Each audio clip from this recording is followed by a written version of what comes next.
Welcome to another amazing episode of Inspired Action, where we dive into the most pressing leadership challenges and hope to inspire you to take a more coach-centered and people-focused approach to leadership. I'm your host, Kyle Pertuis, and it's time to get started with our three amazing guests for today. Hey, welcome everybody to another episode of Inspired Action. I'm your host, Kyle Pertuis, and I'm here with three incredible guests today to answer this question. How do you reward growth, not just achievement? But first, a quick introduction. Let me begin with Sonia Crystal Williams. Sonia Williams is a modern marketing leader. She trains teams, runs a marketing agency, and leads growth at a tech startup. As a trainer, consultant, and partner and head of marketing at One Credential, she's all about making online marketing make sense to anyone who wants to learn. Secondly, Eric Kreitz, leadership strategist with Renovium Leadership. Eric is a retired U.S. Army Psychological Operations Colonel with 2 decades of special ops leadership experience. Now an International Coach Federation certified leadership coach and strategist, he helps organizations welcome people back to work after life-changing absences. His approach combines military expertise with insights from overcoming his own mental health and addiction struggles. And last but not least, a special guest, Susana Clavejo, who is MindFit Coaching's Chief Learning Officer, former ICF president of the San Antonio chapter, and a wealth of knowledge and value to our organization and the production of these Inspired Action episodes. Ladies and gentlemen, we are so excited to have you here today. So let's get started. And Susana, we're going to start with you. The question today, how do you reward growth, not just achievement? Okay, thank you, Kyle. It's a pleasure to be here. When I hear the word reward, a couple of things come to mind. The first one is that when people think of reward, the first thing that comes to their mind is a pay raise or a promotion. And sometimes that is not the case. That is not possible. It's not the situation or the circumstance of the organization. But there are many other ways to reward someone for their efforts, right? In my personal experience, when people ask me for a pay raise or a promotion, I said, well, what have you thought of all these other things? For example, taking courses, shadowing somebody, mentoring someone, collaborating with people that you don't normally collaborate with, books, or simple things like podcasts that enrich your knowledge base, your skills. And so what that does is that it prepares you for whenever there's an opportunity for a pay raise or a promotion. The second idea that comes to mind with this question is a fear of failure.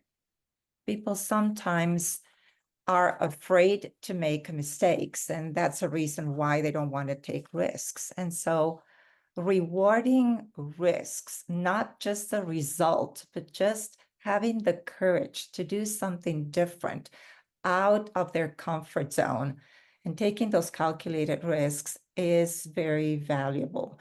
And sometimes people refrain from doing that because there isn't the psychological safety available, or it's a culture that doesn't reward taking risks. And so people want to play it safe and do things the way they've always done it. Yeah, it's interesting. You think about, we often just celebrate the finish line, right? And the high fives are reserved for that. And if you think about it, maybe in the context of running, why don't we high five people at the stretch, right? From the very beginning, let's reward some of the growth and the things and the effort that it's taken to get to where we are. I love it. Let's jump over to Eric. Eric, your turn. What would you add to Susana's thoughts on how do you reward growth, not just achievement?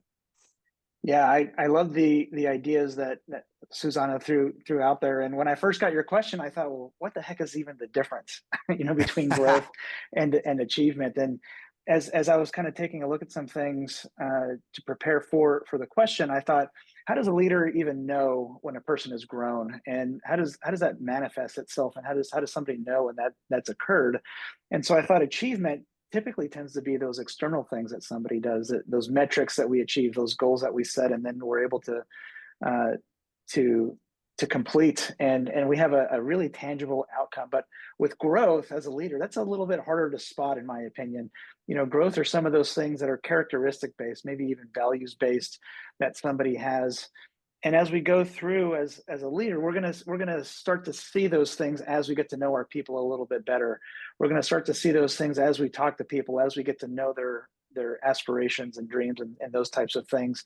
And so the way we lean into those things as a leader, I think, are the way that we actually reward that growth.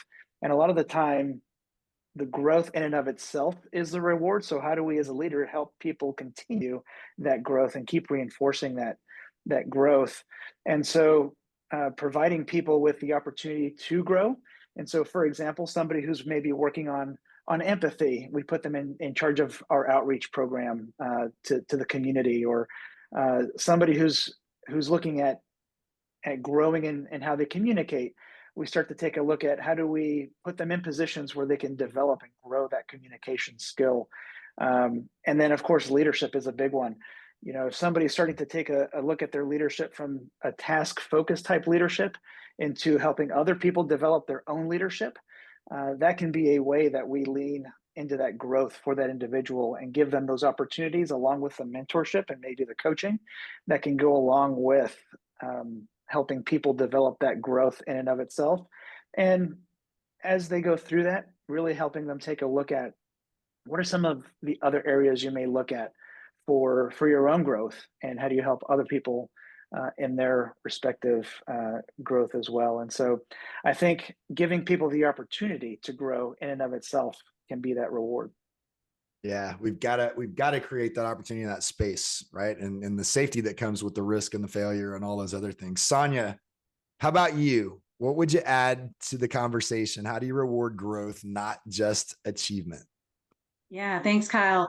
So funny enough, on this question, my mind worked similarly to Eric's. The first thing I thought was, okay, I need to separate the two. What is considered achievement? What is considered growth? And yeah, when I thought of achievement, I thought of some similar things, the metrics, and the word that kept coming to mind was functional. It's something that's almost functional and it gets done. And then when I think of growth, I think of it as something personal. And Eric used the word values based, which makes a lot of sense. If I'm going down the path of thinking more of, okay, well, how do we define growth with our teams, with people that we're hiring as coaches and leaders? One of the things that I thought of was when I first started growing my marketing team at my agency, one of the first things I started doing when I hired interns all the way to bringing on full-time support was I would sit down with each person and I would ask them, I want you to make a list of standards. And I gave them my list of standards. And my list of standards, when I first was, really starting up my first business, it was simple things like when someone gives me a referral, I'm going to make sure that I do them well by following up and not leaving the person who was referred to me out in the cold. I'm going to make sure that I'm on top of sending out email messages and things like that. So I shared that list with my team. And then I asked them, build your own list, because now I have something that I can work with if we're thinking about something that's personal as far as growth. And then Susanna brought up a really good point about really figuring out, like, is this person reading books? Are they collaborating with people they wouldn't normally collaborate with? Well, what does that look like? And how could we even measure that to figure out how to reward it? One of the other things we'll do is what we have actually a questionnaire in place, and anytime we're bringing on new hires, we show them this questionnaire that's part of their evaluation, and that there's a section that specifically includes some of those things. What did you contribute to the team without us having to ask for it? What are you sharing? What are your lessons learned? What are you collaborating with people on? And is there anything that you're doing? Because when I think about growth, I think about you've got to stretch yourself. You've got to show what you've learned. And then when we get to reward, part of the reward could look different. Now, I'm in a small business and startup environment with most of the companies I'm working with. And then if I think about even a bigger organization, if and where possible, the reward or the incentives attached to that can come by way of what it looks like per individual. I always think about who am I working with and what matters to them. For some people, it is a pay raise. But for some people, it's a vacation. I used to do sales, and there was a big thing, President's Club, when I was in the pharma industry. That was exciting for some people. And some people pushed because they wanted that all expense paid trip to Hawaii. So looks different for everyone, but I think you get to the reward after you just really define what that growth is and how you can help lead people down that path. Yeah, I love it. I love to set your own standards, right? We could maybe take this away by saying if you only reward trophies, you'll get trophy chasers. But if you reward transformation and growth, you build a team that keeps evolving, keeps learning, and keeps winning. Think about this as a question. What behaviors do you see in the work you do or as leading your organizations where we may unintentionally reward things that could stall growth in the long run? Right? Are we praising speed over thoughtfulness? Are we praising accuracy and certainty over curiosity and exploration? Those kind of things. What do you think? Whoever wants to jam on that, just jump in, and then I'll kind of move through you guys in the same order, about the same amount of time. Yeah, I'll jump in, Kyle. Go for it. Some of the work that I've been taking a look at is polarities and how people navigate those polarities, because people tend to either move to one side or the other on a spectrum when it comes to two truths that can be true, but people hold them with the same weight. So an example is collaboration vice competition.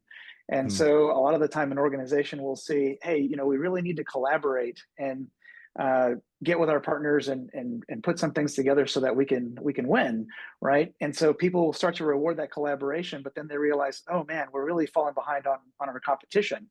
And so that pendulum will swing the other way, and people will start to reward competition, and then all of a sudden they realize that they've left collaboration in the dust.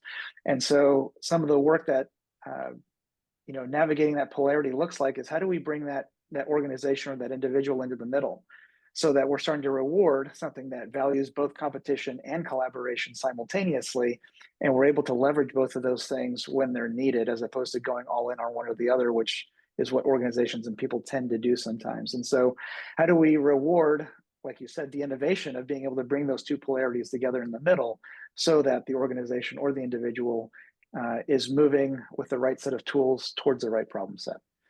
Yeah, I love that. Pull them right back into the messy middle, right? That's right. It's uncomfortable to be in the middle. Yeah, good stuff.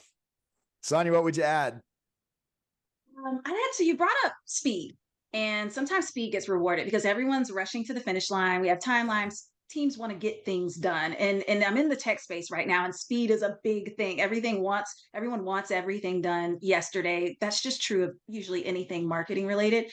But speed is great and can be great under certain circumstances. The circumstances where it can hurt is when we're rushing to get things done. And again, in my world, if I'm thinking marketing, sometimes rushing to get things done, and then we got to go back and fix things, or we've got to undo things. And in the marketing world, a really simple example is we're working on a website, and there's a rush we need to get this website launched because we have a product launch coming up. We've got events, things like that attached to it.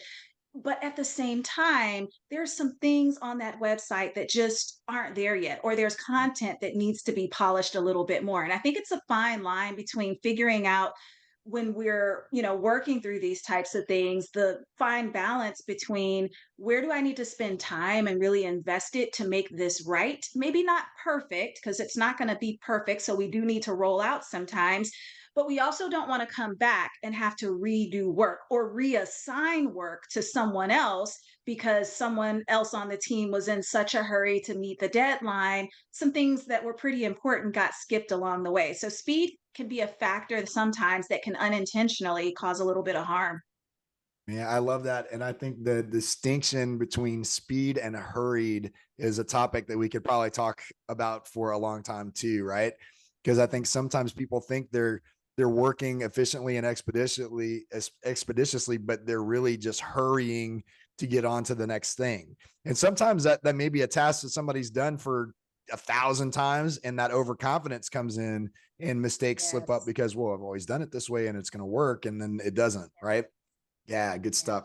Susanna, how about you? What would you add to the mix? I want to piggyback on something Eric said, and it's about mixed messages. Sometimes the culture of the organization is about collaboration, but then there are competing priorities, or there's no funding for the time allocated for collaboration, or we need to make budget and therefore you're supposed to be somewhere else instead of collaborating. And so that deters people from working together towards a common goal, and it creates inadvertently this competition that was really not the intention or the purpose. Yeah, that takes a lot of awareness though, even to explore that and to see those things, right? All right, you guys. Yeah. Let's remember, reward the leap, not just the landing, because the future belongs to those that never stop leveling up. That's all the time we have for now. Thanks again for watching another episode of Inspired Action. Be sure to check us out on LinkedIn and on YouTube. Talk to you next time. Well, that's a wrap for another edition of Inspired Action, the Leadership Forecast. We're so grateful for our guests today and the impact they're making with the work they do. Be sure to check out our YouTube channel to watch the longer version of this episode, and be sure to like, comment, connect with, and follow me and each of our guests. You'll find all of our links in the caption of this video. Thanks for watching, and be sure to tune in every Thursday at noon Central, 1 p.m. Eastern for new episodes.